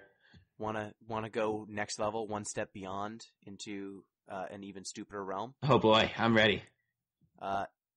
Enigmatic Incarnation. You're gonna tell me what that does. Two green blue. I didn't notice it was 2 green blue. I thought it was just green blue. Okay, 2 green blue. At the beginning of your end step, you may sacrifice another enchantment. If you do, search your library for a creature card with converted mana cost equal to 1 plus the sacrificed enchantment's mana cost. Put that card onto the battlefield, then shuffle your library. This might actually be more of a standard thing, but if you use that Herald, you can then sacrifice the aura that is equipped to it. We're going deep. And then you can go get a bigger creature. So you can get the value off of the aura and then sacrifice it and turn it into a big dum-dum. Yeah, we are going. That's pretty deep, not gonna lie, but that would be pretty sick though. That would be. Oh, you don't want to sign up for Teamer Aura? Teamer ramp? Well, it's like aura, but not aura. It's like Teamer put auras in my graveyard ramp, kind of. Oh yeah, you just need to self-mill yourself, and then you need to play this 3/2, and then at the end of it, you get a 6-drop for free. Wow. Powerful magic here. You heard it here first, folks. These are things that are technically legal. Dude, I'm sure some jank deck's gonna come around and do that. Like, that sounds too much fun to not, but yeah, like Commander players listening, make it happen. Yeah, there's lots of like fun I'm looking at there's a lot of fun cards in Theros too, which I can respect. So, you know, it's definitely, if I had to go out on a limb, I'd say this set's better than Eldraine. So I don't know. Yeah. I don't know how high of a bar that is, but I mean, better. I don't think it's as powerful as Eldraine. That's kind of what I meant by better. There were a few obviously broken. Okay, yeah. I think that this set is fair. I see a lot of themes that I've seen before. I think there's some cards that capture my imagination, but I see a huge brokenness potential in quite a few of these cards that I don't know. Did we need to? You're right. I think there's a few like offenders, but is it bad that I'm kind of getting used to it at this point? Like, I don't know. I'm kind of getting numb. I know. I'm kind of numb into it. So we haven't even taled about the Titans. I think are players absolutely. No, that's probably that's probably like I think the green blue one. Actually, I think both of them are gonna be really good, but I don't like the red black one. I like the green blue one, but like. I think the red black one just like Jund food. I think it's gonna be really good. You just play it, and then with the trigger on the stack, you can like sack it and get 2 foods, and then like get a bunch of triggers off your Mayhem Devil and stuff like that. Yeah, you can do stuff. I think it probably synergizes better than. But then the blue green one's pretty good in a ramp deck. Yeah, I think the green blue bud's better, like for sure. But Clothis, God of Destiny, it's doing its best Deathrite Shaman impression. It's trying. People were talking about the Tron Legacy. I remember people were talking about it. Yeah, I mean, it does Deathrite things. It exiles a card from a graveyard, so you get that incidental graveyard hate. If it was a land, it ramps you. If it was anything else, it domes your opponent for 2 and gains 2. It's both modes of Deathrite Shaman. Yeah. And it's indestructible. It's kind of interesting how they probably put one multicolored god in the set, and then they put one multicolored god in the buy box. So that was kind of weird. That's weird. That was a little weird, but I guess that's what they wanted to do. But so I guess I get filling the gap of Xenagos. No, that makes sense. That makes sense. It's just kind of weird they brought back Athreos as well. Like I don't know. I guess he was the hyped one from last set, but I don't know. Like Haktos the Unscarred is another card. It's a 6/1 for red, white, and then it attacks each combat if able, and then when it enters the battlefield, choose 2, 3, or 4 at random, and then it has protection from each converted mana cost other than the chosen number. Yeah. So it has 1 Achilles heel, and then every other mana cost can't target it, can't interact with it. Yeah. No, I remember when we were first talking about this card, and and you're like, I don't think it's that good. Like, what if your opponent just has like a token creature? I'm like, dude, it has protection for tokens. You're like, oh man. Oh no, I thought it was. It has protection from like 2 or 4, get 3 or something like that. Yeah. I didn't consider that they would make it have protection from all of the converted mana costs. Yeah, like that's one of those cards. It's like, it's so swingy, right? Like, I don't know if you're putting this in your deck, but like if you are, like, because like let's say like you roll like a 4 and it just comes in uncontested for the whole game, you win, or you roll like a 2 and it gets stomped by a Bone Crusher Giant. Like, this is the kind of stuff we're gonna see. This is the kind of thing. Yeah, roll a 4. 3 is probably reasonable too. Just don't do 2. 2's bad. Actually, 3 could be bad too. Depends. It very much depends. Because like 3 is then you get like 3 ferried or you get like Murderous Ridered. So 4 is where you want to be. I think you want 4. 4 is where you want to be. Roll a 4. Like if you trade it with Questing Beast, that's fine. That's fine. Yeah, you're good. Like man, like Bronze-Hide Lion. I remember Watchwolf, and this thing's a Watchwolf that gains indestructible and then becomes an aura that gives other things indestructible. It's very flavor. Very flavor. Dream Trawler. It's basically a 6 mana 5/5 flying lifelink, and then you can give it hexproof. It's a lot. So the set just has a ton of powerful cards, a lot of really interesting designs. But man, I need to go 2 sets without needing to ban 2 or 3 cards from the latest standard set. Yeah, to fix standard, and to fix modern, and to fix pioneer, and to potentially fix legacy. Like, every single set has upended every Eternal format. I'm not even, like, exaggerating. Mm-hmm. Yeah. Field of the Dead, all of the War of the Spark Planeswalkers, Eldraine upended every format all by itself because of Oko. And I could easily see Underworld Breach. I could easily see Heliod.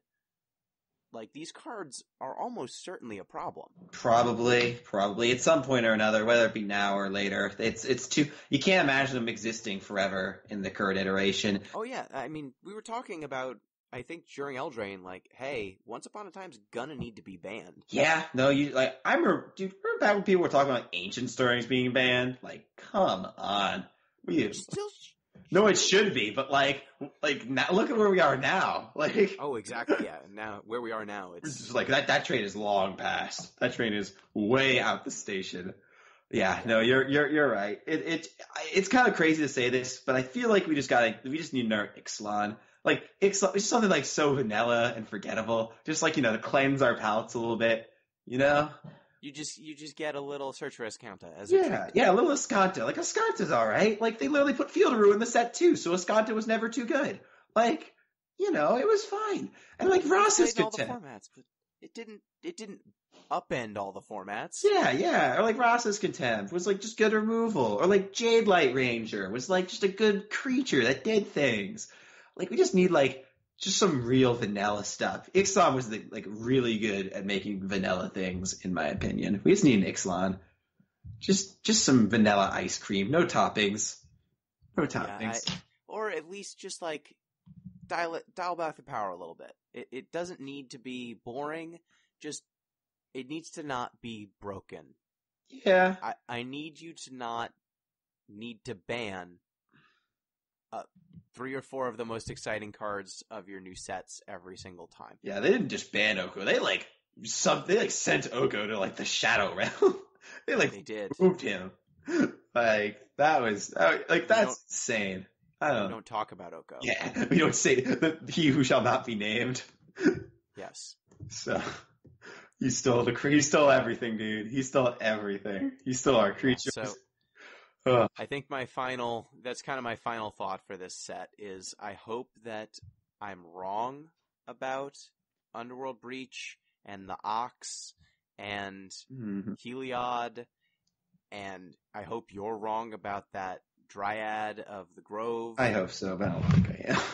I don't think you are. I don't think we're wrong about these cards, and I'm pretty sure that means one of them's going to get banned. Yeah, or like if they don't ban Dryad, they'll ban some old card that like was around forever, and they'll be like what they did with Mox Opal, where it's like, oh, the Urza deck's too good, let's ban Mox Opal. Well, before we end, why don't we? So some bans just came out literally today. Do you have any thoughts on it as someone who's played a lot more Modern than me? So the bans were Mox Opal. Mycosynth Lattice. Yeah, Oko, obviously, and Mycosynth Lattice. So, like, I feel like each ban kind of has to be talked on its own right. So, like, Oko, duh. Like, we don't really, like, there's really not much to talk about here. Oko was seeing play and was almost seeing 40% play. That's, like, double what Hogak saw at its peak, which, put that in perspective. It saw 2 times as much play as Hogak. Not saying it was 2 times better than Hogak, but, like, you played it in everything. Yeah. Like Hogak required you to play a specific deck that was geared towards it. Whatever deck you were playing before, if it could play green and blue cards, you just played Oko. Why the hell wouldn't you? Yeah, no, Oko, like, duh. It had to go. There's like no if, and, or but. Like, Oko's a mistake. Let's send it to the exile zone. Never talk to it again.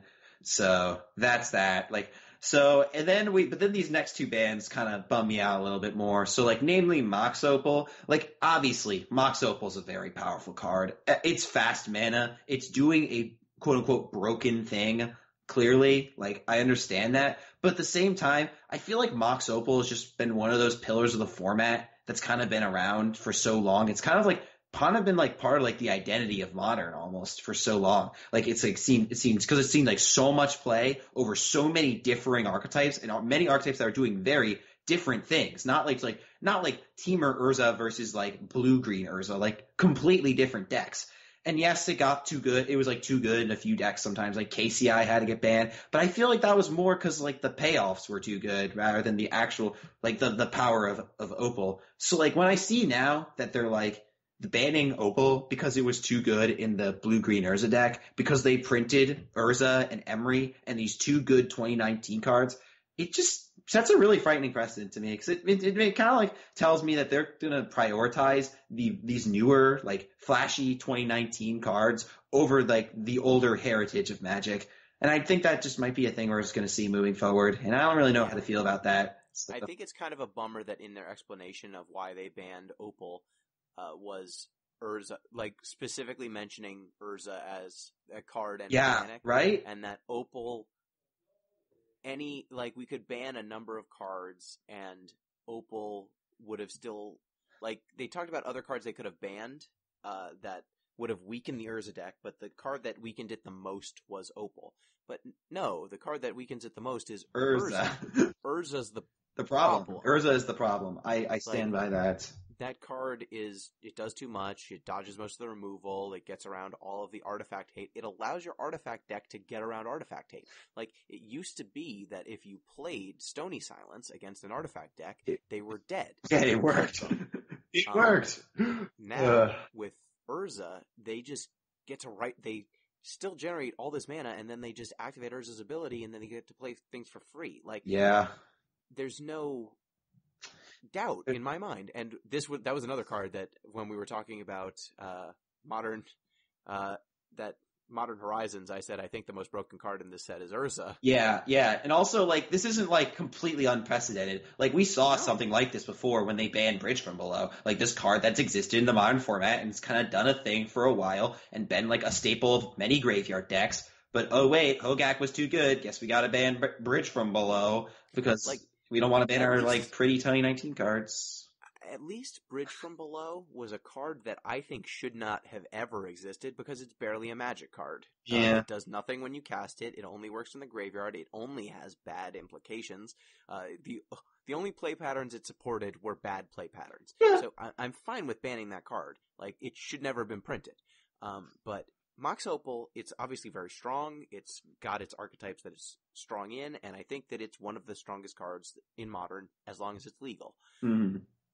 But it asks something of you. It does. It does. It has a lot of fair gameplay to it, too. Like, good gameplay. You like, when you guys are like, what's the best thing we can do with this card? There's a lot of really cool things you can do with Mox Opal. And Mox Opal, I think, is a card that there's counterplay to it. You can shut it down with Artifact Hate in a number of different ways. And so I don't think it was that big of a problem. And it obviously wasn't a big enough problem for Wizards to do anything about it for a decade. Yeah. And then Urza comes along, and I think that this is another situation where they banned it ostensibly because of Urza, and Urza obviously was bad, but I think Underworld Breach was going to break that card sideways even harder, honestly, because Underworld Breach plus Grinding Station plus Mox Opal is a turn 2 kill. Is it? Can turn you 3 kill? Can you make enough mana with that? Turn 3. Definitely turn 3. Definitely turn 3. It's a turn 3 kill. But it could be disrupted. It could be disrupted though. But like, I guess is it just? But it's also 3 cards. Like, yeah, it is. But I'm not saying one of them mills you to the other ones. No, yeah, no, I get that. But like once you find the opal, you've got it. It's hard to say. I think it's hard to say if that would have been too good. I think it would have been good. I don't know if it would have been too good though. It's hard to say. I have no idea, but it's yet another card where I think that the thing that would have broken opal would have been another new card that got printed that I don't think should be printed. Yeah, no, it really it bums me out. Like, also, like, I'm like not personally affected, but like one of my good friends owned both regular Affinity and Hardened Scales Affinity fully foiled out, and and his forests were like signed by were beta forests signed by I don't know if this is exactly right, but they are beta forests signed by the artist who is now not alive anymore. So they are many thousands of dollars. So he was just devastated when this happened. And I was just like, I don't know what to tell you, man. Wizards kind of screwed the pooch on this one. And they screwed you over. So I don't know what to say. So it feels bad kind of seeing your friends directly affected by this. So, and I don't think it was as obvious as Faithless Looting that they were going to ban this card. Like, Faithless Looting, I think you could kind of see it coming. You could have seen it coming a little bit, but I don't think it was as clear. So yeah, and I think that Mycosynth Lattice. Lattice. My comment on Lattice is a little different because obviously there's no way Lattice would have seen play outside Karn Lock. It's just not a modern card. It's obviously only too good with Karn, but it's also just kind of a bummer that they kind of want to beat around the bush of banning the 2019 card again. I don't know. It's I'm obviously much less mad about that than the Opal banning, but I still, it's of similar sentiments, and I don't really like the sentiments, so, whatever. Yeah, and at least in that situation, the chances of Karn having a lock are much smaller. The problem with Karn was that it was this specific 2-card combo. All the other uses of Karn, while strong, are as a hate card or as a tutor, but not a 2-card win condition unto itself. Yeah. It's these 2 very specific cards.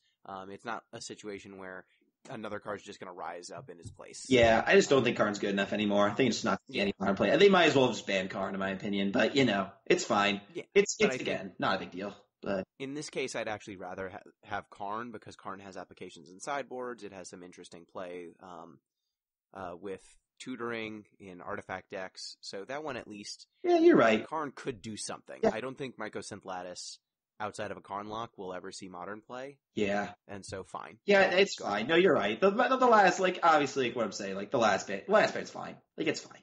It was a good ban, if anything. I get that that's not a too popular opinion of mine to say I think Karn should have just been banned, but it's fine. Karn won't do anything of any real substance anymore. It might see a little play, but honestly doubt it. Like now it's actually competing with planeswalkers like Jason the Mind Sculptor. So Yeah, and I just don't think he won't. Yeah, or just like the other card, like the one from Dominaria. I think that one's just better. Or the 7-mana card. That one's pretty good too. But honestly, one other thing about the modern bans I do want to talk about is what wasn't banned in the card Veil of Summer. I think Really? Yeah. I thought it was banned already. No, it is still very legal in the modern format. It was banned in Standard and Pioneer for what it's worth. So Yeah, that card, it will be banned. The fact that it was not banned, I think, is a huge bummer. Huge bummer. Because it is so good. You know what? It was the second most played card in Modern before the banning happened. So it was doing such a good job at just choking out all like the blue and black interaction, which is like the one fair thing Modern has going for it right now. So I just don't get it. It really upsets me. Like obviously I'm a blue-white control player. So I'm gonna go ahead and play my combo decks, and you're gonna watch me do it. Yeah, and you're not gonna be able to do anything. I'm gonna draw a card while I'm at it. So No, it's fine. You can use your Pact of Negation, please. Pact of Negation, my 1-mana instant. Oh yeah, no. Please. Also, like when you go to force negation their spell and they fail some response, it feels like someone just like kicked you in the teeth. It's like, ugh. It's like, oh, I 2-for-1 myself in order to answer the spell. Oh wait, you answered my answer by 2-for-1ing me again. Yeah.